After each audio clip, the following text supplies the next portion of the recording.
Thursday morning started like any other exhausting day in my life as a single mother. Leo woke up burning with fever, 103 degrees, according to the thermometer I'd bought at the dollar store. The babysitter canceled via text at 6 a.m. I was going to be late for my shift at the diner again. I stared at my phone, weighing my options. There was really only one, and I hated myself for even considering it. My thumb hovered over Mom's contact. I hadn't called her in months, not since the last time she'd made it clear that Leo and I were embarrassments she preferred to forget. But Leo was sick and I was desperate. "Mom, please, Leo's sick and I have to get to work. Can you watch him for a few hours?" The silence stretched so long I thought she'd hung up. Then came that laugh, sharp and cutting. "You want me to babysit that bastard child while Tiffany has her spa appointment? Are you out of your mind?" Leo was watching me from the couch, his worn Spider-Man blanket pulled up to his chin. Those brown eyes that saw too much for a 6-year-old. "He's your grandson, he's sick, please." "He is not my grandson." Each word dropped like a stone. "He's garbage you chose to keep. Don't come crying to me when the stench makes you sick." Click. Leo sat up slowly. "Mommy, am I trash?" I pulled him into my arms, his small body radiating heat against my chest. "No, baby, you're everything." But even as I said it, I felt the weight of 30 years of rejection pressing down on me. My mother had 3 daughters, Tiffany the golden child, who could do no wrong, Claire the invisible middle child, who'd escaped to another state, and me, Anya the disappointment. Growing up, my father Richard criticized everything I did, while my mother barely looked up from whatever was more important than me.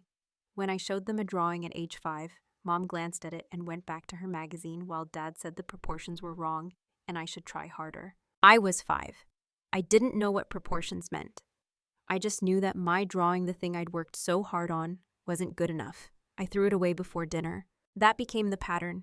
Everything I did was met with indifference from my mother and criticism from my father. When I brought home a report card with all B's and 1 A, my father pointed to the A and said, "See, you can do it when you try. Why are the rest of these B's?" When I made the junior varsity soccer team, my mother said, "That's nice. Tiffany made varsity, you know, as a freshman." Tiffany. Everything always came back to Tiffany. She was 2 years younger than me, but infinitely more successful in our parents' eyes. She was prettier, smarter, more charming, more everything. I watched her grow up in a completely different family than the one I lived in. When she brought home straight A's, our parents threw a party. When she won a beauty pageant at age 7, they bought her a pony. When she got accepted to an Ivy League school, they cried tears of joy. I didn't resent Tiffany, not exactly. How could I? She was just a kid just like me, doing her best in a family that had very clear favorites. But I resented the difference in how we were treated. I resented that our parents seemed to have unlimited love and patience and pride for her, while I got whatever was left over, which was usually nothing. Claire, the middle child, dealt with it by disappearing. She was quiet, kept to herself, never caused trouble, but never achieved anything noteworthy either. She went to a state school, got a generic business degree, married a generic guy, and moved to a generic suburb 3 states away. She called on holidays and birthdays, but otherwise maintained a careful distance from the family drama. I envied her that distance, that ability to just opt out of the dysfunction. But I couldn't opt out. I was too desperate for approval, too convinced that if I just tried hard enough, loved them enough, proved myself enough, they would finally see me as worthy. So I kept trying. I stayed local for college, attending community college because it was all we could afford, and my parents refused to help with tuition. I worked 2 jobs to pay for classes. I got decent grades, not great, but decent. And when I showed my parents my associate's degree, my mother said, "That's nice. Tiffany is graduating summa cum laude, you know." I was 20 when I met Leo's father. His name was Marcus, and he was everything my parents would have hated, which in retrospect was probably part of his appeal. He was a musician, worked odd jobs, had no clear career path or future prospects. He was also kind to me in a way no one else had been. He listened when I talked. He laughed at my jokes. He told me I was beautiful, and I believed him because I was desperate to believe someone. We dated for 4 months. I thought I was in love. I thought he was in love with me. Then I got pregnant and he disappeared. Not gradually, not with explanations or apologies. He just vanished. Blocked my number, moved out of his apartment, deleted all his social media, gone as if he'd never existed. I found out I was pregnant 2 weeks after he left. I sat in a Planned Parenthood bathroom staring at a positive pregnancy test, trying to figure out what to do. I was 20 years old, barely scraping by, financially completely alone. The logical choice was termination or adoption. Anything but keeping a baby I couldn't afford, that I hadn't planned for. That was the result of a relationship that had imploded spectacularly. But I couldn't do it. I couldn't terminate the pregnancy, couldn't give the baby away. Because for the first time in my life, someone was going to love me unconditionally. This baby wouldn't care that I wasn't as pretty as Tiffany or as successful as my parents wanted. This baby would just need me, would love me for existing. So I decided to keep it. Telling my parents was one of the hardest things I've ever done. I waited until we were all together for Sunday dinner, Tiffany home from college for the weekend, Claire video calling in from her apartment across the country. Everyone assembled for the weekly ritual of pretending we were a functional family. I cleared my throat in the middle of dessert. I have something to tell everyone. The table went quiet. My mother looked up from her pie. Her expression already annoyed that I was interrupting the meal with something that was probably trivial. I'm pregnant. The silence that followed was absolute. You could have heard a pin drop in that dining room. Tiffany's fork clattered against her plate. Claire's video froze, though I couldn't tell if that was technical difficulties or shock. My father's face went through several colors, settling on a dangerous shade of purple. You're what? Eleanor's voice was ice. I'm pregnant, about 12 weeks. I'm going to keep the baby. Who's the father? Richard demanded. He's not in the picture anymore. Of course he's not. My mother stood up her chair, scraping against the hardwood floor. Of course you got yourself knocked up by some deadbeat who couldn't even stick around. This is exactly what I would expect from you, Anya. Exactly. Mom, please, I need help. I need support. I can't do this alone. You should have thought about that before you opened your legs for some loser. My father's voice was cold, distant, like he was discussing a disappointing quarterly report rather than his daughter's pregnancy. Tiffany, to her credit, tried to intervene. Dad, that's harsh. Anya needs us right now. Anya needs to grow up and face the consequences of her actions. She's 20 years old, not a child. If she's old enough to get pregnant, she's old enough to handle it on her own. I'm asking for help. Not money, just support. Just someone to talk to, someone who can help me figure out how to do this. Eleanor laughed, that terrible, brittle laugh that meant she was about to say something cruel. Figure it out, Anya. You can barely figure out how to hold down a job or pass a college class. How on earth do you think you're going to figure out how to raise a child? You're going to ruin that baby's life, just like you've ruined every opportunity we've ever given you. The words hit me like physical blows. Each one carefully aimed, designed to cut deep, to hit all the vulnerable places where I already doubted myself. I felt tears starting, tried to blink them back, failed. Get out, my father said quietly. If you're going to keep that bastard, you'll do it somewhere else. I won't have you bringing shame to this family. Dad, I live here. Where am I supposed to go? That's not my problem. You should have thought about that before you got pregnant. You have until Sunday to get your things and leave. If you're still here Monday morning, I'll call the police and have you removed for trespassing. I looked around the table, desperate for someone to defend me, to tell them they were being unreasonable. Claire had conveniently disconnected from the video call. Tiffany was looking at her lap, unwilling to contradict our parents, even if she disagreed with them. I was alone, completely alone, in a room full of family. I moved out that night. I couldn't bear the thought of spending a week in that house, feeling their judgment and disappointment pressing down on me. I packed what I could fit in my car, mostly clothes and a few personal items, and I left. I slept in my car in a Walmart parking lot that first night, crying until I had no tears left. One hand on my barely swollen belly, promising the baby inside me that I would do better, be better, give them more than I'd been given. The next few months were a blur of survival. I found a studio apartment in the worst part of town, the kind of place where the locks didn't work properly, and you could hear every sound from every neighboring unit. The rent was cheap, which was all that mattered. I worked 2 jobs waitressing during the day and cleaning offices at night, saving every penny I could for when the baby came and I wouldn't be able to work as much. I went to my prenatal appointments alone. Sat in waiting rooms full of glowing couples, watching them hold hands and plan nurseries, while I filled out paperwork with emergency contacts that didn't exist. The nurse asked at my first appointment if there was anyone who could come with me, anyone who could support me through the pregnancy and birth. No, I said. It's just me. She gave me a pitying look that made me want to scream. I didn't need pity. I needed practical help, emotional support, someone to tell me that I could do this, even though I had no idea how. My pregnancy was hard. I was exhausted all the time from working double shifts. My feet swelled so badly I could barely fit them into my work shoes. I had morning sickness that lasted all day, threw up in restaurant bathrooms between serving customers. I ate whatever was cheapest, which wasn't always nutritious. I couldn't afford prenatal vitamins every month, so they skipped them when money was especially tight. And I was lonely. So incredibly lonely. I tried calling my mother a few times, hoping that maybe time had softened her anger. Maybe she was ready to be supportive. She never answered. I left voicemails that went unreturned. I sent texts about doctor's appointments and ultrasound pictures. Nothing. Complete silence. Claire called once, awkward and uncomfortable, asking how I was doing. I broke down crying on the phone, told her how hard everything was, how scared I was, how much I needed help. She listened quietly, then said, "I'm sorry, Anya. I wish I could help, but James and I are dealing with our own stuff right now. Maybe you should look into adoption.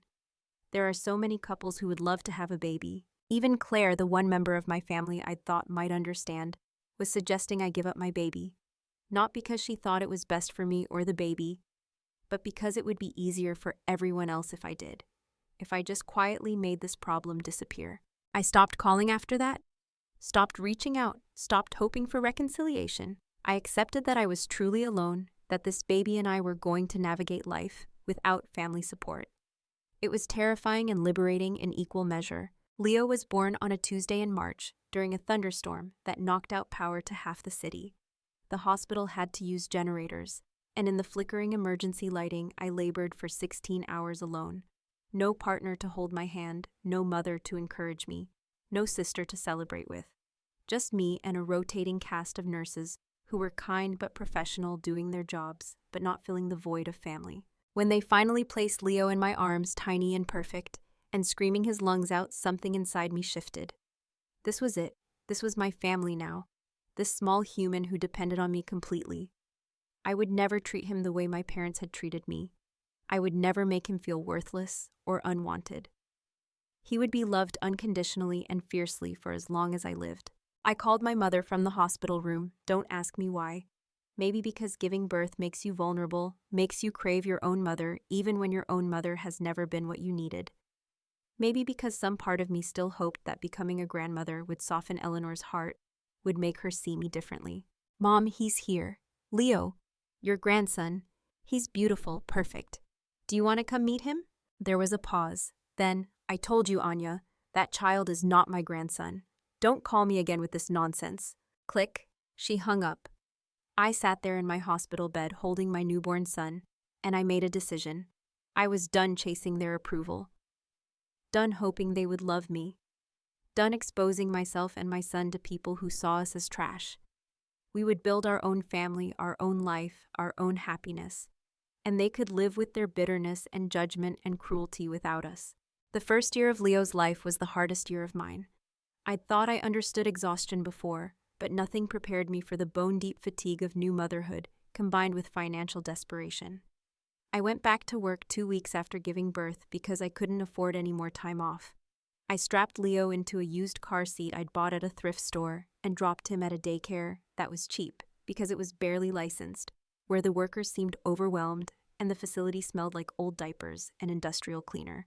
Every day felt like drowning. I would wake up at 5 a.m. to feed Leo, get myself ready for work, pack his diaper bag, drive him to daycare, make it to my first job by 7, work until 3, pick up Leo. Come home, feed him, play with him for an hour while fighting to keep my eyes open. Put him to bed, then leave him with a neighbor who charged $20 a night while I went to my second job cleaning offices until midnight. Come home, collapse into bed for 4 hours, wake up, and do it all again. Money was always tight. Some months I had to choose between buying groceries and paying the electric bill. I got very good at cooking rice and beans in 100 different ways, at stretching a rotisserie chicken across a week of meals, at making do with whatever was cheapest. Leo wore hand-me-down clothes from donation centers. His toys came from yard sales and thrift stores. We couldn't afford cable or streaming services, so our entertainment was books from the library and playing in the park. But we were happy. Despite everything, we were happy. Leo was a joyful baby, always smiling, always laughing. He didn't know we were poor. He didn't know that other kids had more. He just knew that his mom loved him, played with him, read to him every night before bed. And that was enough. My family remained distant, a ghost presence in my life. Occasionally I would see Eleanor or Richard at the grocery store or the mall, and they would look right through me like I was invisible. Once I ran into Tiffany at a coffee shop, and she at least had the decency to look uncomfortable. She asked how I was doing, and I could tell she didn't really want to know, was just being polite. I'm good, I lied. Leo's great, growing like a weed. That's nice. I should go, I'm meeting Blake, my fiancé. She showed me her ring, massive and ostentatious, a physical symbol of everything I would never have. Congratulations, I said, and I meant it. I didn't resent Tiffany's happiness. I just wished our parents had loved me enough to want me to be happy too. As Leo got older, the questions started. Where's my daddy? Why don't I have grandparents like the other kids? Why don't we have a big house? Why can't I have new toys? I answered as honestly as I could in age-appropriate ways, trying to shield him from the pain of rejection, while also preparing him for a world that wouldn't always be kind. When Leo was 3, Eleanor called me. It was the first time I'd heard from her in 3 years, and my hands shook when I answered the phone. Anya, I need a favor. Not how are you, not I've missed you, not I'm sorry, just I need a favor. What kind of favor? Tiffany is having surgery next week. Minor procedure, but she'll need someone to watch her kids for a few days while she recovers. Can you do it? I almost laughed. 3 years of silence, and she was calling to ask me to provide free childcare for my sister. Mom, I work full-time. I can't take time off to watch Tiffany's kids. Can't you call in sick? This is family, Anya. Family helps each other. The hypocrisy was breathtaking. Family helps each other. Where were you when I needed help? When I was pregnant and scared and alone? When I was working 2 jobs just to keep a roof over Leo's head? Where was the family then? Don't be dramatic. You made your choices. You have to live with them. And this is me living with them. I can't help you. Find someone else. I hung up before she could respond, before she could guilt me or manipulate me or make me feel like I was the one being unreasonable. And I felt something I hadn't felt in years. Power. The power to say no, to set boundaries, to refuse to be used. But saying no came with consequences. The next family event I heard about was through social media. Tiffany posted photos from a huge family barbecue, everyone smiling and laughing, Claire and her family there visiting from out of state. I hadn't been invited. I hadn't even been told it was happening. That was the price of saying no: exclusion, exile, confirmation that I was only valuable to them when I was useful. The years continued. Leo started kindergarten, then first grade. He was smart, picking up reading quickly, making friends easily. His teacher called me once to say what a kind child he was, how he always helped the other kids, how he had a natural empathy that was rare in children his age. I cried when I hung up, grateful that despite everything, despite our struggles, I was raising a good human. Money got slightly easier as Leo got older, and I could work more hours. I switched from cleaning offices to working at a diner, which paid better and had the added benefit of free shift meals that I could take home to Leo. It wasn't much, but it was progress. We moved to a slightly better apartment, still small, but in a safer neighborhood. Leo got his own bedroom for the first time in his life. A tiny space, barely big enough for a twin bed and a dresser, but it was his, and he was so proud of it. Sometimes I would lie awake at night and think about what my life would have been like if I'd had support. If my parents had helped me, if they'd embraced Leo, if they'd been actual grandparents instead of people who pretended he didn't exist. Would I have gone back to school? Would I have a better job, a career instead of just work? Would Leo have more opportunities, more resources, more stability? But then I would remember that having their support would have come with strings, with judgment and control and constant reminders that they were doing me a favor, with demands and expectations and the certainty that they would hold their help over my head for the rest of my life. And I decided I preferred independence and struggle over conditional love and manipulation. By the time Leo was 6, I'd achieved a kind of fragile stability. We weren't thriving, but we were surviving. We had enough food, a safe place to live, clothes that mostly fit. Leo was happy and healthy and doing well in school. I was exhausted but functional. It wasn't the life I'd imagined when I was younger, but it was ours, and we'd built it ourselves. Then came that Thursday morning, Leo's fever, the babysitter canceling, my mother's refusal to help her cruel words about garbage and dumpsters, and Leo's question, the one that broke my heart into pieces. Mommy, am I trash? I called in sick to work. We couldn't afford it, but we also couldn't afford for me to get fired for bringing a sick kid to a restaurant kitchen. I spent the day sponging Leo down with cool washcloths, giving him the children's Tylenol I'd bought on sale, watching our bank account dwindle to double digits.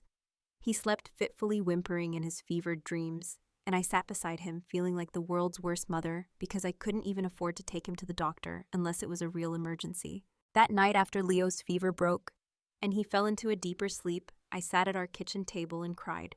Not the quiet tears I usually allowed myself, but deep, ugly sobs that came from somewhere primal and desperate. I was so tired. Tired of struggling, tired of being alone, tired of my family's rejection, tired of wondering if maybe they were right, if maybe I was trash, if maybe Leo deserved better than what I could give him. The invitation came 2 days later. Heavy cream cardstock slipped under my door. Embossed lettering that screamed expensive. A family barbecue to celebrate family values and togetherness. Handwritten note from Richard. Your attendance is expected. Family is family, even the broken branches. I held that invitation and felt something I hadn't felt in years. Not hope exactly, but maybe curiosity. Maybe the faintest possibility that this was an olive branch, an attempt at reconciliation. Maybe 6 years was enough time for them to miss me, to regret how they'd treated me, to want me back in their lives. I should have known better, should have recognized the trap. But I was so desperate for family, so tired of being alone, that I ignored every warning sign. I convinced myself that maybe this time they would see me, really see me, see Leo for the beautiful child he was, see me for the person I'd become despite their abandonment. Leo was thrilled when I told him we were going to a family party. He'd heard me talk about my parents, occasionally had seen photos of Tiffany's kids on social media, when I couldn't help but look. He wanted grandparents like his friends had wanted to be part of something bigger than just the two of us. What should I wear, Mommy? Can I wear my Spider-Man shirt? Sure, baby, whatever makes you happy. He spent an hour getting ready, combing his hair, carefully, making sure his shirt was tucked in. He was so excited, practically bouncing as we drove to the park. And I felt sick with apprehension, some deep instinct telling me this was a mistake, that I should turn the car around and go home, and keep Leo safe from these people who had never shown us anything but cruelty. But I didn't turn around. I kept driving. And that decision, that choice to prioritize my desperate need for family over my instinct to protect my son, was one I would regret for the rest of my life. The park was decorated elaborately, obviously expensive. Banners hung between trees, professional-looking and color-coordinated. There was a photographer circulating, capturing moments for posterity. Tables laden with catered food, the kind that came from restaurants, not grocery stores. Everything was perfect, picture perfect, Instagram perfect. We walked up slowly. My car looked shabby in the parking lot full of luxury vehicles, and I felt immediately out of place in my Target jeans and department store blouse. Leo held my hand tightly, sensing my nervousness, even though I tried to hide it. No one greeted us. People glanced our way and looked away quickly, conversations continuing as if we hadn't arrived. Tiffany was near the center of everything, showing off her engagement ring, surrounded by admirers. Eleanor and Richard were holding court at another table, laughing loudly at something someone had said. I found our place cards at a table in the very back near the bathrooms. Not even our names, just Anya +1. As if Leo didn't deserve the dignity of his own name, as if he was just an anonymous addition, a +1 that could be anyone or no one. Mommy, this is fun. Leo was oblivious to the undercurrents, just excited to be at a party with lots of people and food. Yeah, baby, it's fun. Then my father stood up, beer in hand, and I knew. I knew in that moment that this wasn't reconciliation. This wasn't an olive branch.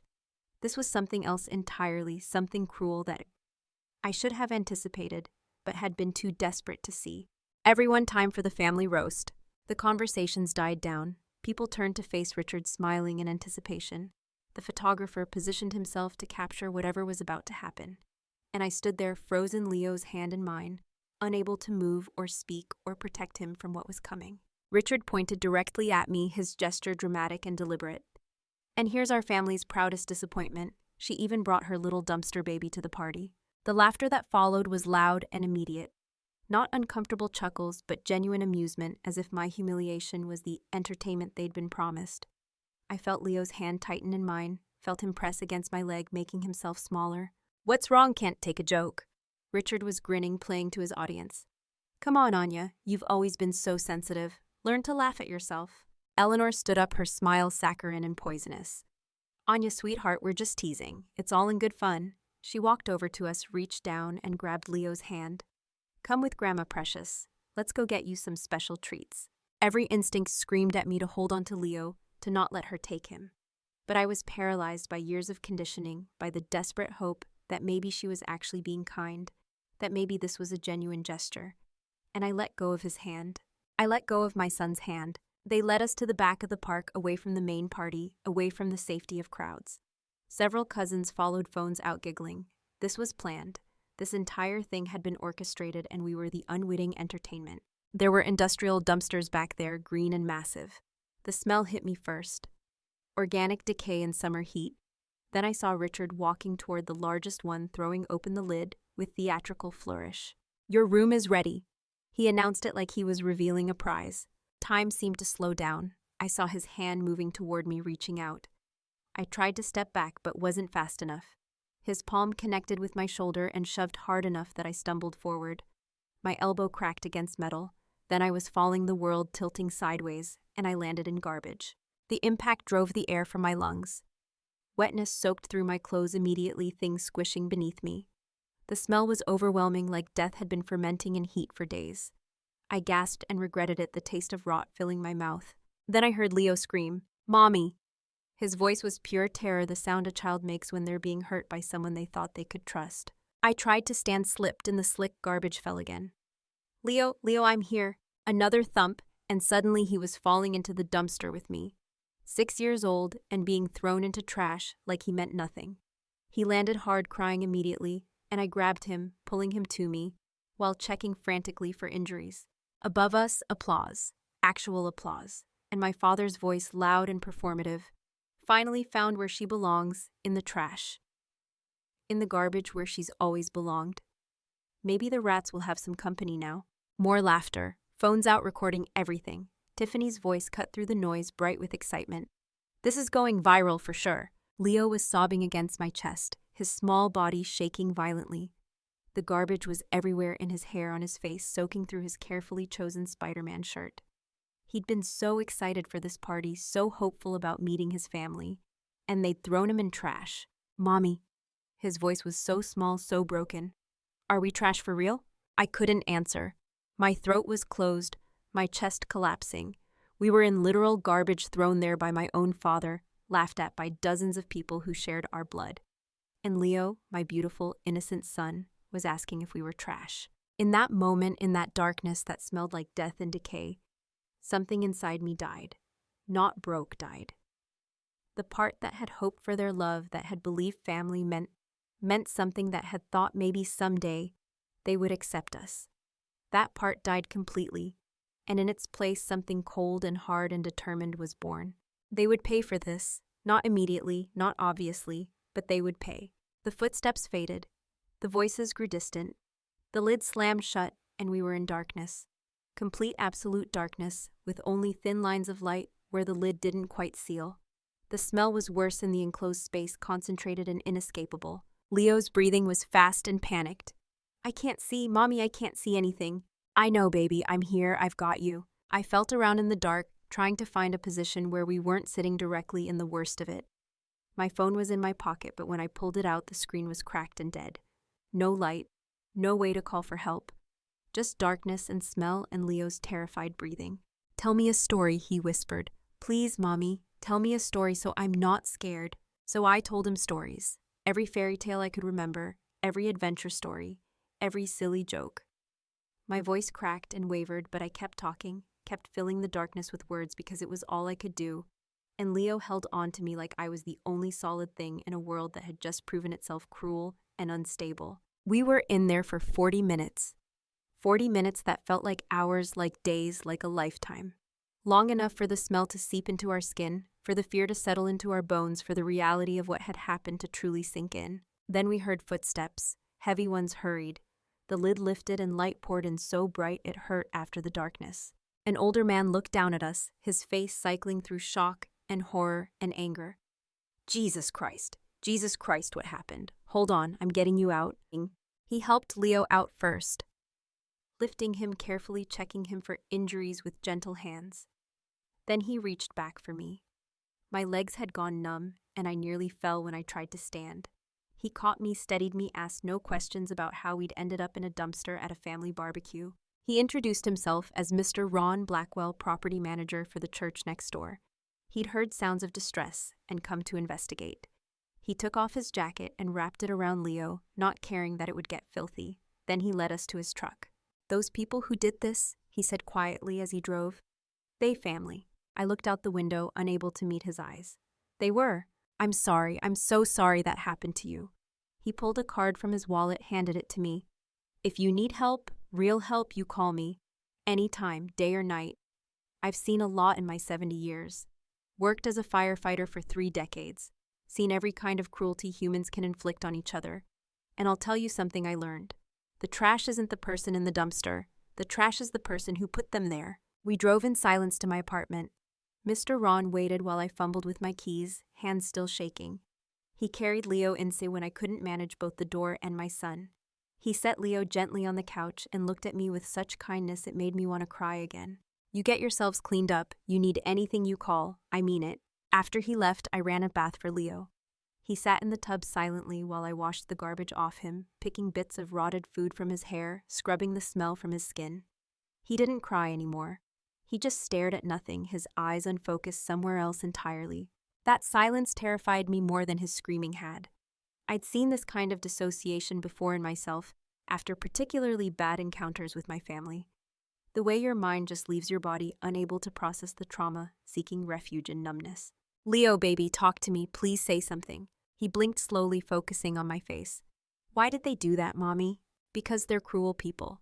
Because they're broken inside and they want everyone else to hurt too. But they're family. Family is supposed to love you. How do you explain to a 6-year-old that family doesn't always mean love? That the people who share your blood can hurt you worse than strangers because they know exactly where to aim? That sometimes the safest thing you can do is cut out the people who are supposed to protect you. Not all families are good, baby. Some families are just people who hurt each other. We're going to be our own family now, just you and me. And we're going to be good to each other, always. After I tucked Leo into bed, I sat in my own shower until the water ran cold, scrubbing my skin raw, trying to get the smell out. But it lingered in my hair, under my nails, and my sinuses. The physical evidence of their hatred embedded in my body. I couldn't sleep that night. Every time I closed my eyes, I saw the inside of that dumpster, smelled that smell, heard Leo asking if we were trash. I got up at 3 a.m. and found the notebook I'd been keeping, the one titled Emergency Plan. I'd started it 2 years ago after a particularly brutal Christmas. Eleanor had invited me over with explicit instructions to arrive after dinner, help clean up, then leave before the family gift exchange. I'd complied because I was desperate for any contact with them, any acknowledgement that I still existed. But watching through the kitchen doorway as they exchanged expensive presents, hearing Leo ask why we couldn't stay for gifts, something in me had cracked. That night I'd started planning. What would I need to leave them behind completely? What kind of life could I build without their interference, without my constant attempts to earn their love? I'd researched careers I could pursue, businesses. I could start with minimal capital. I'd taken online courses in disaster restoration and biohazard cleanup subjects that had always interested me because they were about taking broken things and making them whole again. I'd drawn a logo of Phoenix rising from broken glass, called it Restore and Rise. It had seemed like a fantasy, then something I'd never have the courage or resources to actually attempt. But now, sitting in my apartment at 3 a.m., smelling like garbage despite an hour-long shower, it felt like the only option, the only way forward that didn't involve destroying myself trying to win love from people who were incapable of giving it. At 5 a.m., I texted Mr. Ron. When you said real help, did you mean it? His response came immediately. I'll bring coffee. We'll talk. He showed up at 8 with a thermos of black coffee and an old but functional laptop. We sat at my kitchen table while Leo ate cereal in front of the TV, and I told Mr. Ron about Restore and Rise, about the courses I'd taken, the certifications I'd earned, the business plan I'd developed over 2 years of sleepless nights. I want to start a disaster restoration company, I said. I want to help people put their lives back together after the worst has happened. I want to prove that being broken doesn't mean you're beyond repair. Mr. Ron listened without interrupting, his weathered face thoughtful. When I finished, he asked one question. What do you need to make this happen? Money, equipment, clients, experience, all the things I don't have. You have more than you think. He opened the laptop. There are grants for small businesses, especially ones owned by single mothers. There are community loan programs with low interest rates. And I know people in the restoration business who might be willing to mentor you. Over the next few hours, Mr. Ron walked me through the practical steps of starting a business. Applying for grants and loans, getting proper licensing and insurance, building a client base. He made it seem possible in a way my family never had. They'd always told me I couldn't do things, that I wasn't smart enough or capable enough or worthy enough. Mr. Ron told me I could and backed it up with concrete steps and genuine support. 2 months later, I got my first grant approval, $5,000 from a community development fund that supported women-owned businesses. It wasn't much, but combined with a small loan and the money I'd been saving, it was enough for basic equipment, a used truck, and insurance. I registered Restore and Rise as an LLC, got it licensed and insured, had my logo printed on magnetic signs for the truck. And just like that, I was a business owner. Terrified and underprepared, but a business owner nonetheless. I kept working at this diner. I couldn't afford to quit, not yet. Not until Restore and Rise was stable enough to support us. So I worked split shifts at the diner and took restoration jobs whenever I could find them, usually evenings and weekends. Mr. Ron helped by watching Leo for free, refusing payment, even when I insisted, saying he was just paying forward help he'd received when he was young. My first real client came 3 months after the dumpster incident. A referral from Mr. Ron, a single mother whose apartment had flooded when a pipe burst. She had no insurance, no savings, and a landlord threatening eviction if she didn't get the water damage fixed immediately. I went to assess the job and found her standing in 2 inches of water, a toddler on her hip, crying from exhaustion and stress. She was exactly where I'd been 6 years ago, one disaster away from homelessness, without family support or financial cushion. "I can't afford much," she said apologetically. "I called some other companies and they quoted me thousands of dollars. I don't have thousands of dollars." I looked at the water damage calculated costs in my head. I could do it for cost of materials plus a small labor fee, barely covering expenses, but building my reputation. Or I could charge her a rate that would actually profit me while still being half what the big companies would charge. "I'll do it for $500, I said. "That's materials and labor, and I'll work fast so your landlord doesn't have an excuse to evict you." "Why?" She was crying again. "Why would you charge so little?" "Because someone treated me like I was worthless. But I learned how to fix broken things. Turns out I'm pretty good at it." I worked through the night extracting water, treating walls for potential mold, salvaging what could be saved. By morning, her apartment was dry and she wasn't facing eviction. She paid me in cash, all 1s and 5s carefully counted, and hugged me so tightly I could barely breathe. "You saved us," she whispered. "You saved my baby's home." I drove away from that job feeling something I hadn't felt in years. Pride. Real pride in my work, in my ability to help someone in the business I was building. For the first time since the dumpster, maybe the first time in my life, I felt valuable. Word spread slowly at first. The single mother told her friends, who told their friends. I got called for a kitchen fire cleanup, then a hoarding situation, then a crime scene that the police had released, but the family couldn't bear to face. Each job built my reputation, added to my portfolio, proved that I knew what I was doing. 6 months after starting, I got approached by a property management company. Patricia Chen, a no-nonsense woman who'd been in the business for 20 years, had heard about my work. She had multiple properties that regularly needed restoration services after tenant damage or natural disasters. Could I handle being their primary contractor? The meeting was in a professional office building, the kind of place I'd never imagined myself entering as anything other than the cleaning crew. I wore my best clothes, which were still obviously cheap, and carried a portfolio of photos on my phone because I couldn't afford to print professional materials. Patricia looked through my work with a critical eye. "You're new to this." "Yes, ma'am. Your prices are very low. How are you making any money?" "I'm not yet. I'm building a reputation. Ron Blackwell vouched for you. Says you're the hardest working person he's met. Says you understand what it means to rebuild after disaster because you've done it yourself." She closed my portfolio and looked at me directly. "I don't care about your personal story. I care about results. Can you deliver quality work on tight timelines?" "Yes, ma'am." "Can you handle difficult situations? Hoarder houses, crime scenes, apartments that have been destroyed by tenants?"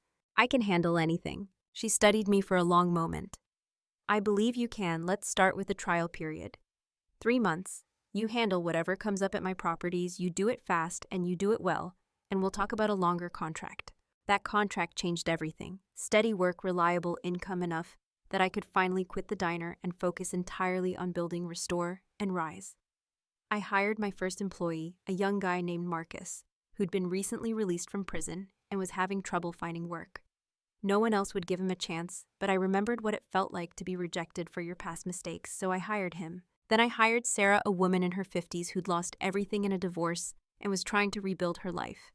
Then James, a veteran with PTSD who needed work that didn't involve constant human interaction. I built a team of people who'd been discarded by others who understood what it meant to be thrown away and were determined to prove they still had value. Through all of this, my family had no idea what I was building. I let them think I was still scraping by, still desperate, still the failure they'd always believed me to be. Eleanor called occasionally with requests for free labor babysitting Tiffany's kids or helping with event setup. I always said yes, playing my role perfectly, giving them no indication that anything had changed. I did it partly for practical reasons. If they knew I was succeeding, they'd find ways to sabotage me or take credit for my success. But I also did it because I was planning something, a reckoning, a moment when they would understand exactly what they'd done and exactly what they'd lost. Leo was thriving in ways I'd never imagined possible. Without the constant exposure to my family's toxicity, without the regular reminders that we were unwanted, he blossomed. He was confident, kind, empathetic. His teachers raved about him. He made friends easily and was always the first to defend kids who were being bullied or excluded. "Why do you always stick up for the kids no one likes?" I asked him once. "Because everyone should have someone on their side," he said simply. "You taught me that." We moved into a better apartment, nothing fancy, but clean and safe, with a real bedroom for each of us. I bought Leo new clothes, not from thrift stores, but actual new clothes that fit properly and weren't worn out. I stocked our fridge with fresh food, not just whatever was cheapest. We weren't rich by any means, but we weren't drowning anymore either. 10 months after the dumpster incident, Tiffany's wedding invitation arrived. Cream cardstock, gold embossing, an invitation to witness her perfect marriage to her perfect fiancé. There was no mention of Leo, no +1, just my name and afterthought obligatory family inclusion. I held that invitation and felt the final pieces of my plan falling into place. This was it. This was where I would show them exactly who I'd become and exactly what they'd thrown away. I called the wedding venue, introduced myself as the owner of Restore and Rise. I told them I was looking to build relationships with event venues, that I wanted to offer a promotional rate for pre-event deep cleaning. Would they be interested? The venue manager was enthusiastic. They had a big wedding coming up, she said, and they could use a thorough cleaning beforehand. My rate was half what they usually paid. When could I start? I can have my crew there the night before the event, I said. We'll work through the night if necessary. The place will be spotless. Perfect. The wedding is for Tiffany Winters. Anything special we should know? I smiled into the phone. No, I'm familiar with the family. The night before Tiffany's wedding, while she and Eleanor were at the rehearsal dinner, celebrating the perfect life Tiffany was about to step into, my crew and I descended on the venue.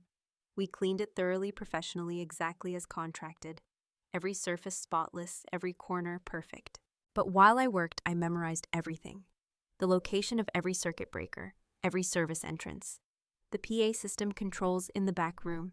The seating chart that placed me near the bathrooms with no mention of Leo anywhere.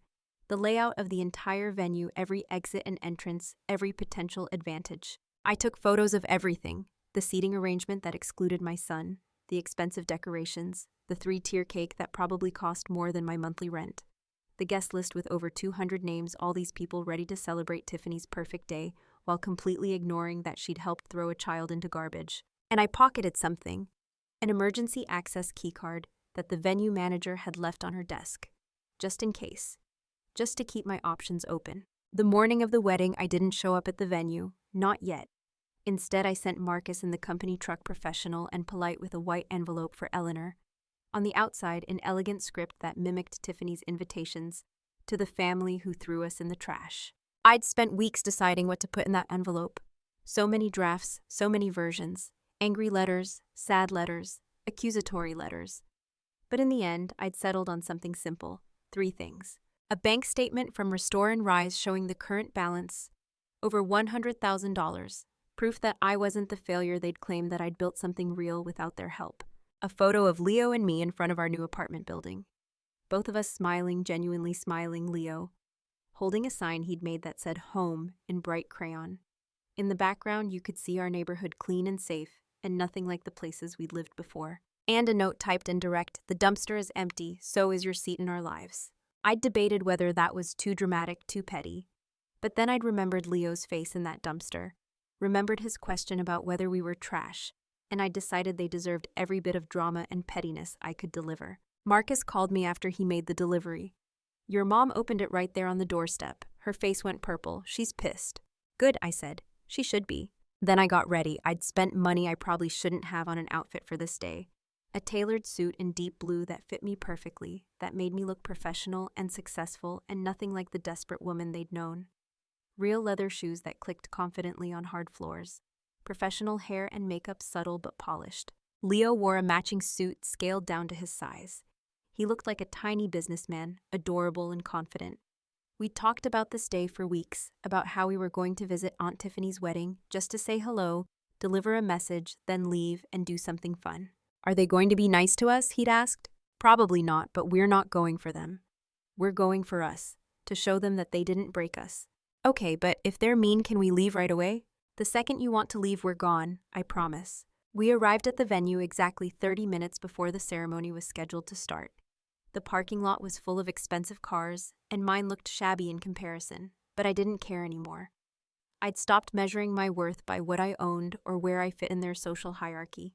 We walked into the reception hall where pre-ceremony cocktails were being served. The moment we entered, conversations faltered. Heads turned. People who'd been at the barbecue, who'd laughed while we sat in garbage, stared at us like we were ghosts. I held my head high and walked through that room like I owned it.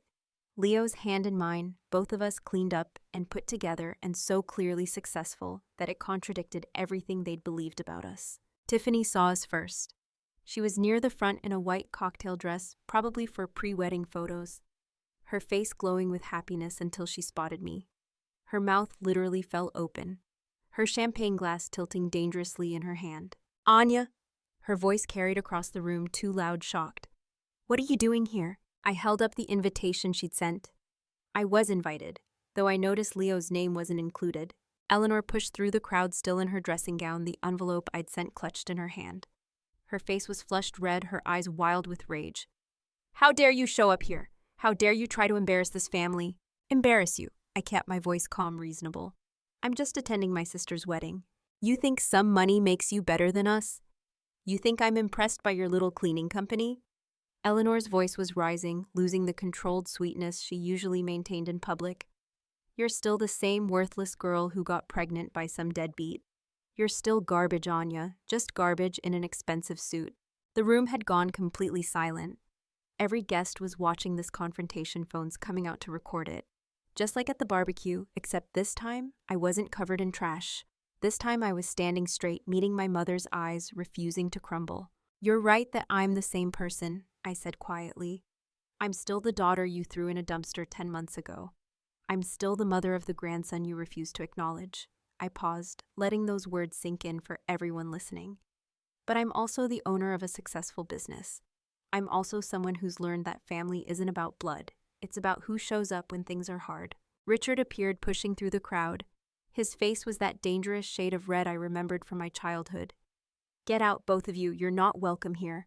"Actually, I am welcome. I was invited." I pulled out my phone, opened my photos. "And I'm also a vendor here. My company cleaned this venue last night. You're welcome for that, by the way." I could see the calculation in their eyes. They wanted to physically remove us, but couldn't without causing an even bigger scene. They wanted to maintain their image of being good people, loving family. But I just exposed them in front of all their friends. Tiffany was crying now, mascara running down her face. "You're ruining my wedding. This was supposed to be perfect." "Your wedding is fine, Tiffany. I'm just making an appearance." I looked around the room at all the familiar faces, all the people who'd been at the barbecue. I wanted everyone to see that you can throw people away, but sometimes they climb back out. Sometimes they build something better than what you tried to destroy. I turned to Leo, who was pressed against my leg, overwhelmed by all the attention and tension. "You ready to go, baby?" He nodded enthusiastically. "Yeah, can we get ice cream now?" "We can definitely get ice cream." We walked toward the exit, leaving behind the shocked silence and Eleanor's furious sputtering. But I wasn't quite done. I had one more thing planned, one final message that would reveal itself at exactly the wrong moment. The night before, while cleaning the venue, I'd made a small adjustment to their sound system. Nothing illegal, nothing that would hurt anyone, just a substitution of audio files that would play during the ceremony. Instead of their carefully curated playlist of romantic songs, I'd uploaded a single track. A recording I'd made myself sitting in my apartment with my phone reading text messages from my mother over the years. Every cruel word, every rejection, every time she'd called us garbage, worthless mistakes. The recording would start playing right as Tiffany walked down the aisle, my voice calm and clear, reading Eleanor's words back to her. The day you got pregnant was the day I stopped having a daughter. That bastard child is a stain on our family name. You're nothing but trash and everyone knows it. By the time they figured out how to shut it off, every guest would have heard. Every person in that room would know exactly what kind of people Eleanor and Richard really were. The image they'd worked so hard to maintain would be shattered, and they would experience just a fraction of the humiliation they'd put us through. I buckled Leo into his car seat and drove away from the venue, checking my watch. The ceremony would start in 20 minutes.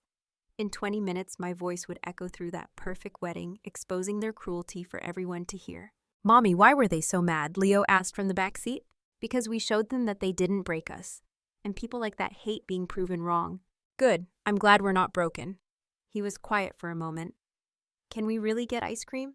"We can get the biggest sundae they make." We went to a local ice cream shop, one of those family-owned places with too many flavors and sticky tables. Leo got a massive sundae with gummy bears and sprinkles, and I got a simple vanilla cone.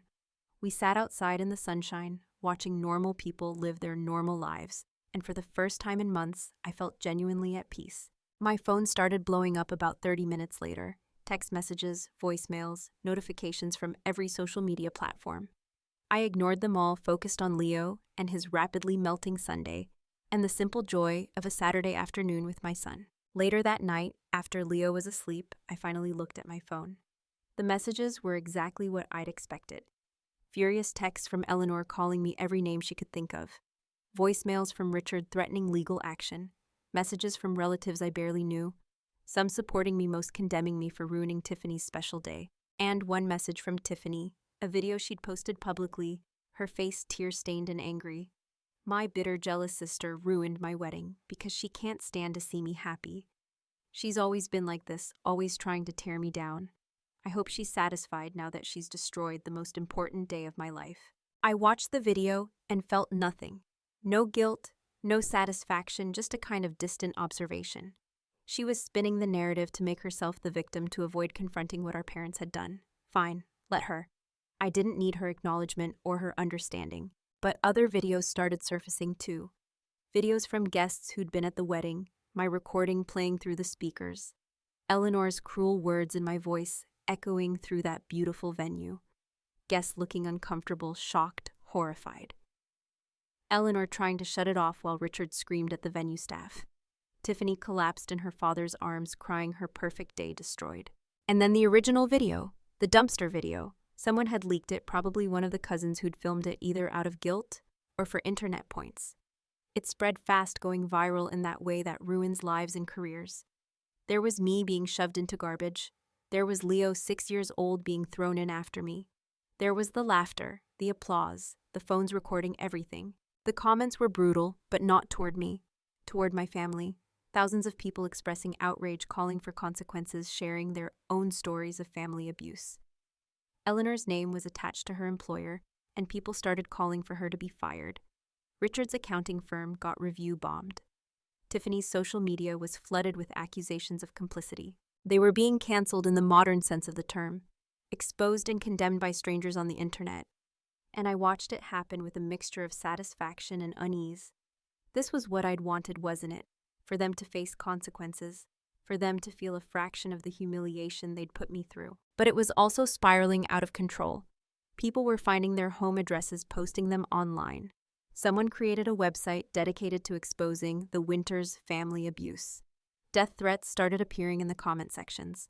It had gone from justice to mob violence, and I hadn't anticipated that. I called the police non-emergency line and reported the doxing and death threats. Not because I wanted to protect my family, but because I didn't want to be responsible for someone actually hurting them. I'd wanted them to face social consequences, to lose the respect of their community, to understand what they'd done. I hadn't wanted them to die. The fallout affected my business too. Some clients canceled, saying they didn't want to be associated with family drama. But more clients came specifically because they'd heard my story. Abuse survivors who wanted to support someone who'd survived and thrived. people who understood that sometimes you have to expose toxicity before you can heal from it. Within a week, Restore and Rise had more business than we could handle. I had to hire 3 more employees just to keep up with demand. We were getting calls from other cities' requests to expand offers of investment from people who believed in what we represented. I was succeeding in ways I'd never imagined, but it felt hollow, empty, like I'd won the battle but lost something essential in the process. Maybe my humanity, maybe my moral high ground, maybe just my peace of mind. 2 weeks after the wedding, I got a call from a lawyer representing my sister.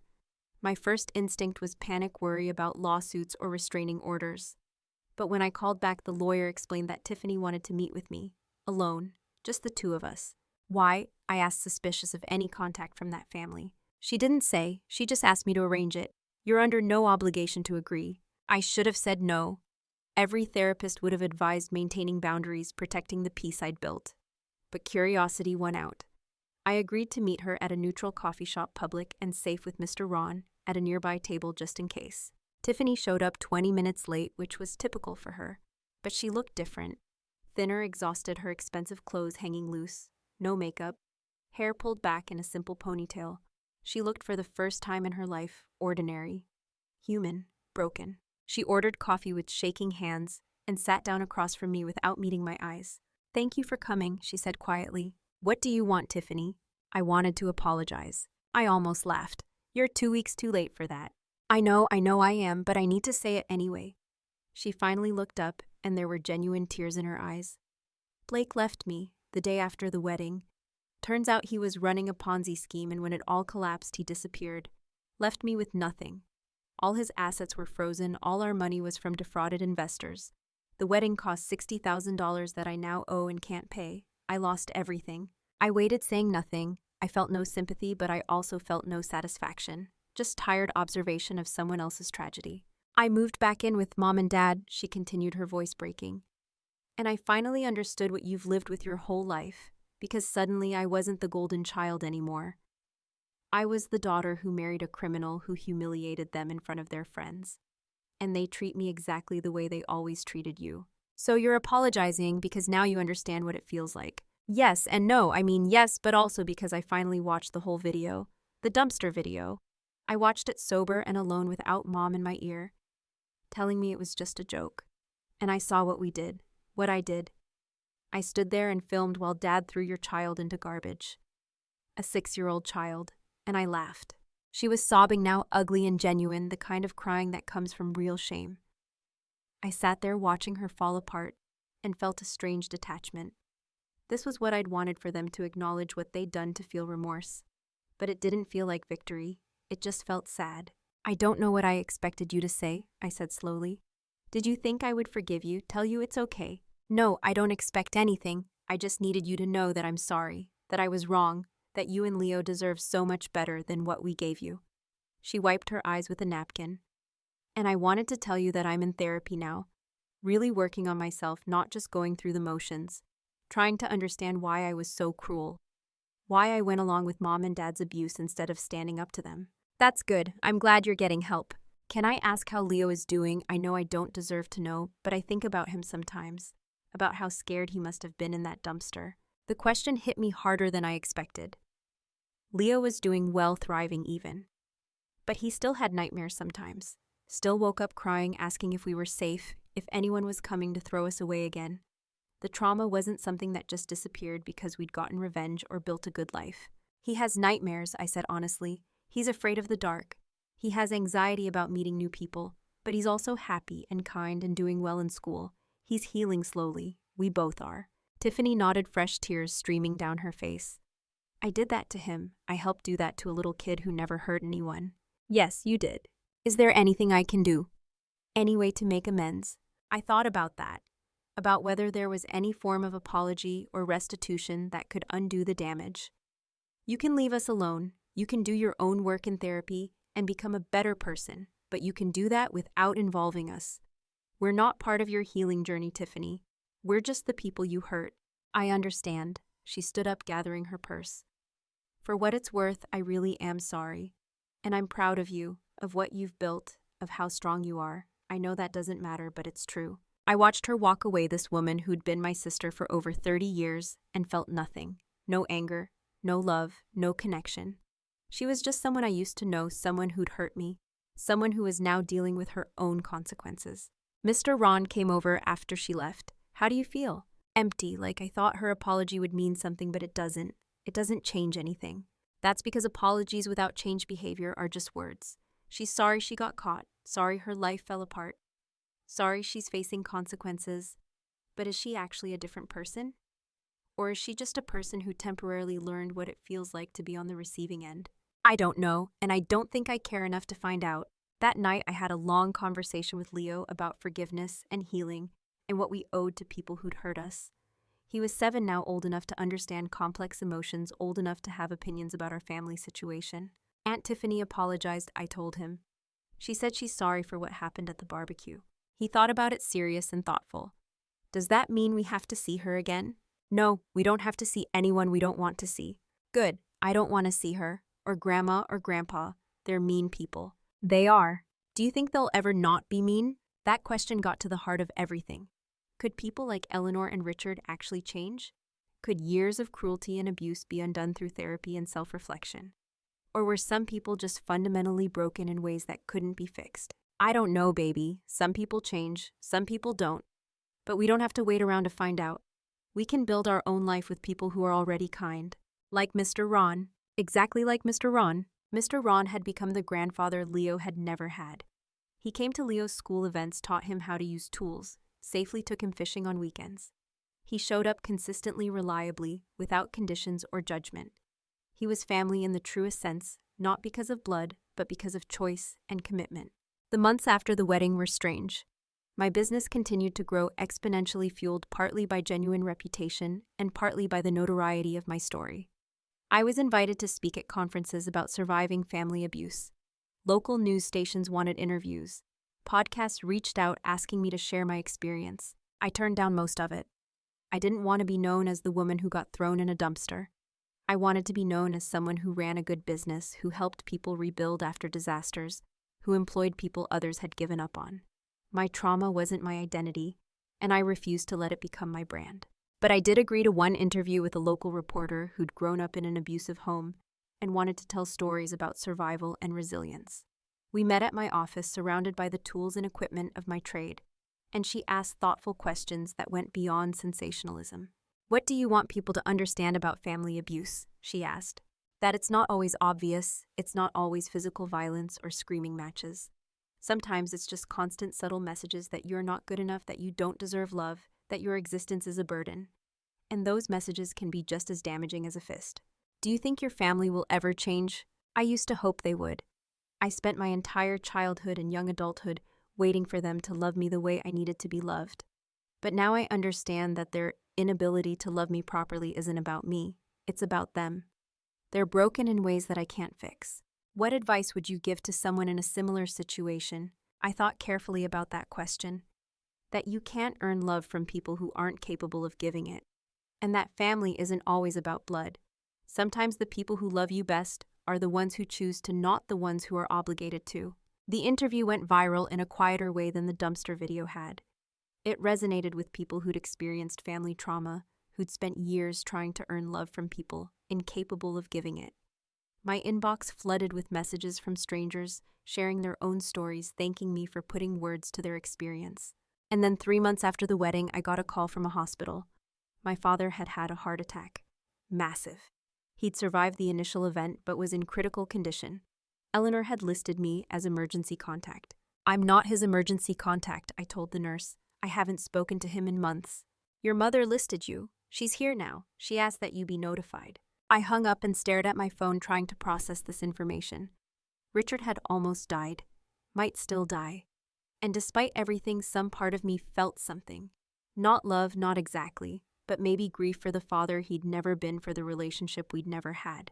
I didn't go to the hospital immediately. Instead, I called my therapist, a woman named Dr. Sarah Chen, who'd been helping me work through family trauma for the past year.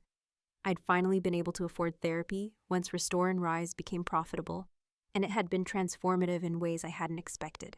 He might die, I told her, and I don't know how I'm supposed to feel about that. How do you feel? Confused. Mad, but not in the way you're supposed to be sad when your father is dying.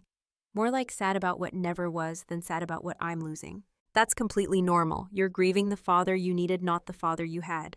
Should I go see him? Do you want to? I thought about that. Did I want to see Richard on what might be his deathbed? Did I want to give him an opportunity to apologize, to make peace, to have some kind of closure? Or would I just be opening myself up to more hurt, more disappointment? I think I need to go, I said finally. Not for him, for me. So I don't spend the rest of my life wondering what might have been different if I'd gone. Dr. Chen was quiet for a moment. If you go with clear boundaries, you're not going to fix your relationship or earn his love. You're going to witness his humanity and then leave. That's all. I drove to the hospital late that afternoon after dropping Leo at Mr. Ron's house.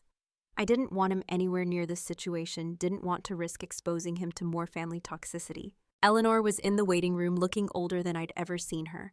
Her hair was gray at the roots. Her expensive clothes wrinkled, her makeup smeared from crying. She looked up when I walked in, and something complicated crossed her face. Relief, resentment, both. You came. The hospital called. How is he? Stable for now. They did surgery, put in 3 stents. He'll need to make major lifestyle changes if he wants to avoid another one. She laughed bitterly, as if Richard has ever made a change he didn't want to make. We sat in uncomfortable silence. I had nothing to say to this woman who'd given birth to me but never mothered me. She was a stranger who happened to share my DNA, nothing more. I was wrong, Eleanor said suddenly. About you, about Leo, about everything. Okay, that's it. That's all you have to say. What do you want me to say, Mom? You were wrong, you admitted it. But that doesn't undo 30 years of emotional abuse. That doesn't heal the trauma you caused Leo. I know, I just wanted you to know that I see it now. That I understand what I did to you. What changed? Why do you see it now? She was quiet for a long time, staring at her hands. Watching what happened to Tiffany, seeing her go through what she's going through, and realizing that my first instinct was to be disappointed in her, to be angry that she'd embarrassed us. The same way I always reacted to you, and I finally understood that I've been doing this my whole life, pushing away anyone who needed more from me than I was willing to give. That's good that you're recognizing it. Are you in therapy? I'm 73 years old, Anya. I don't need therapy. And there it was at the limit of her self-awareness. She could recognize the pattern, but she wasn't willing to do the work to change it. She wanted acknowledgement for noticing her failures without any commitment to actually addressing them. Then we don't have anything else to talk about, I said gently. You can see the problem, but you won't do anything about it, and I can't fix it for you. Will you at least visit your father? He's been asking for you. I didn't want to. Every instinct told me to leave to protect myself from whatever final manipulation or cruelty Richard might have planned. But I'd come this far. I might as well see it through. Richard's hospital room smelled like antiseptic and sickness. He was connected to multiple machines, monitors beeping steadily, an IV drip in his arm. He looked smaller than I remembered, diminished by illness and age. When I walked in, his eyes opened, focusing on me slowly. Anya, Dad, you came.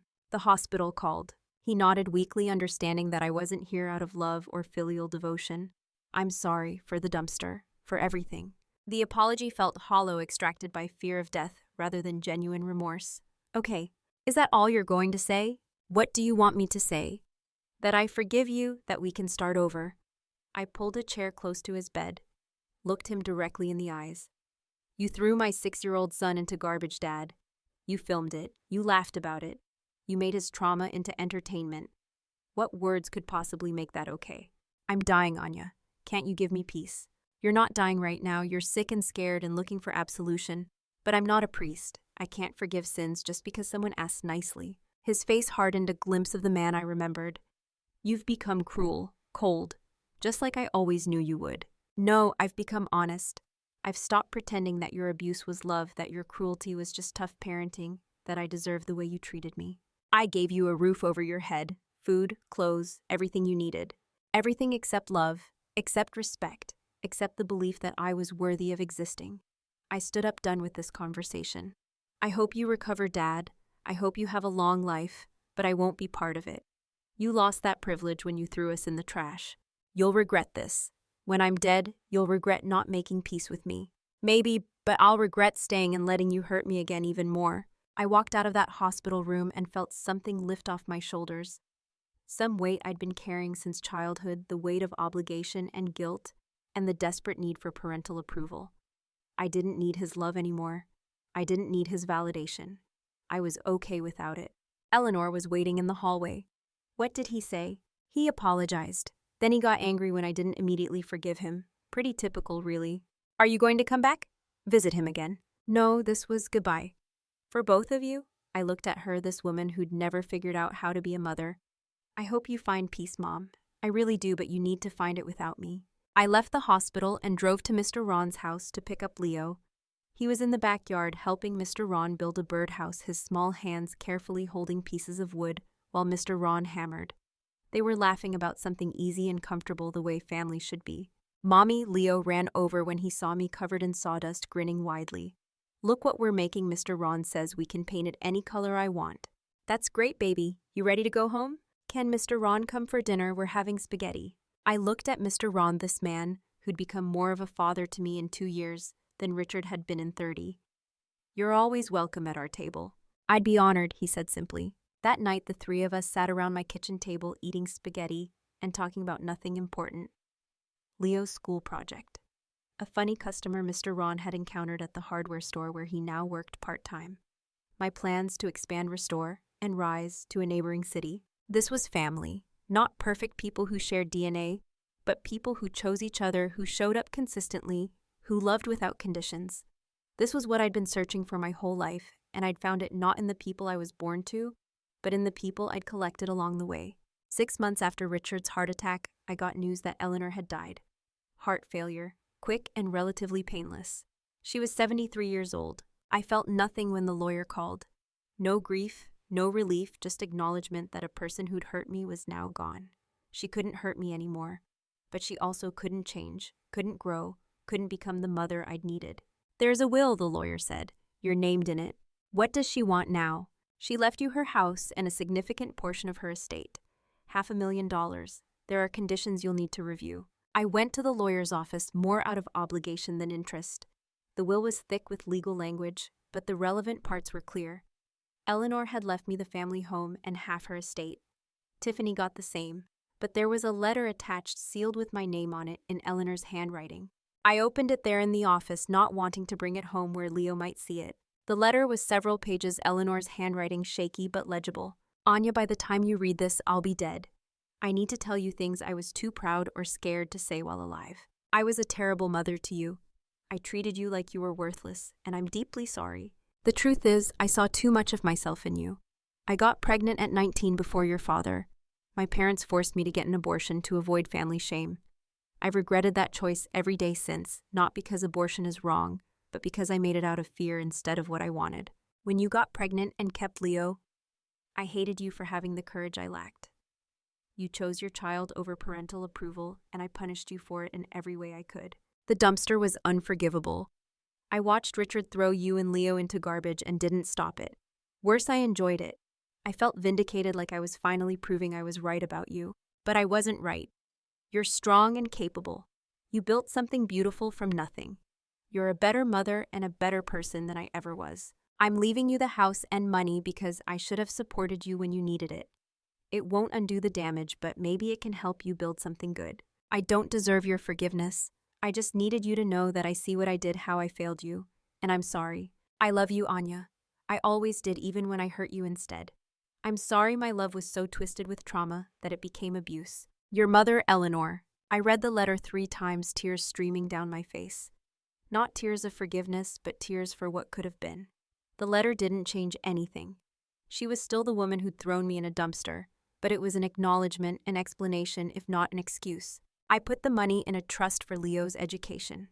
I sold the house without ever going inside again. Too many painful memories. Richard died 8 months later. I didn't go to the funeral. Tiffany texted after both parents were gone. We're orphans now. Maybe we could try to be sisters. I didn't respond. Some bridges aren't worth rebuilding. The years continued. Leo grew into a confident teenager who excelled in school and loved robotics. He still had nightmares occasionally, but he was healing. We both were. Restore and Rise expanded to 3 more cities, employed over 50 people. We became known as a company that gave second chances, that hired people others had given up on. I hired abuse survivors, preferentially paid well, offered comprehensive mental health benefits. "Why are you so generous?" one employee asked me. "Because I know what it's like to rebuild from nothing. I never want anyone who works for me to feel that way." I started speaking at conferences about surviving family trauma. I met people who'd survived worse than me and learned that trauma isn't a competition. Everyone's pain is valid. My story was special not because my trauma was the worst, but because I'd survived and refused to become like the people who'd hurt me. Dating was complicated. Most relationships fizzled quickly. I had one that lasted almost a year with David, a high school teacher, but he wanted me to forgive my family, to let go of the past. "You're letting them win by staying angry," he said during our breakup. "I'm not angry, I'm just done. There's a difference." He couldn't see the difference, so we ended things. Mr. Ron became my constant. He was at every one of Leo's milestones, taught him how to use tools, how to fish, how to be a good man. Leo started calling him Grandpa Ron naturally without any formal discussion. Mr. Ron cried when he heard it. When Leo graduated high school with honors and got accepted to MIT with a full scholarship, Mr. Ron was there cheering louder than anyone. "I'm proud of you, son, so damn proud." I watched them together and felt complete gratitude. Not for the family I'd been born into, but for the family I'd built. Now, years after the dumpster, I can look back with something approaching peace. Not forgiveness, not forgetting, but peace. The knowledge that we survived and built something beautiful out of something terrible. The dumpster was the lowest point of my life, but it was also the beginning. The moment I stopped waiting for their approval and started building my own worth. They threw us away like garbage, but garbage can be recycled, transformed into something valuable. That's what Restore and Rise does, literally and metaphorically. We prove that being thrown away doesn't mean you're worthless. Sometimes it just means the people doing the throwing couldn't see your value. Leo is 19 now, home for winter break from MIT. He's studying engineering, wants to design disaster relief systems. He's confident and kind and knows his worth.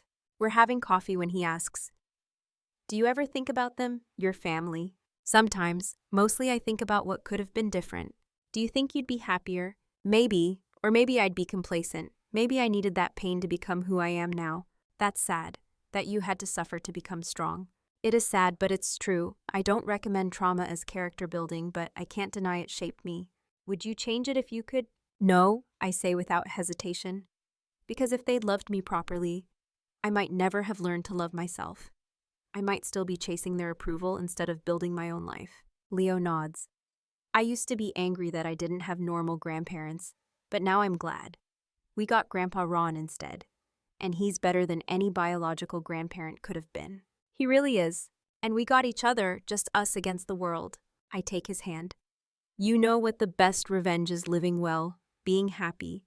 They tried to throw us away, tried to convince us we were worthless, and we proved them wrong just by existing, by thriving, by being happy.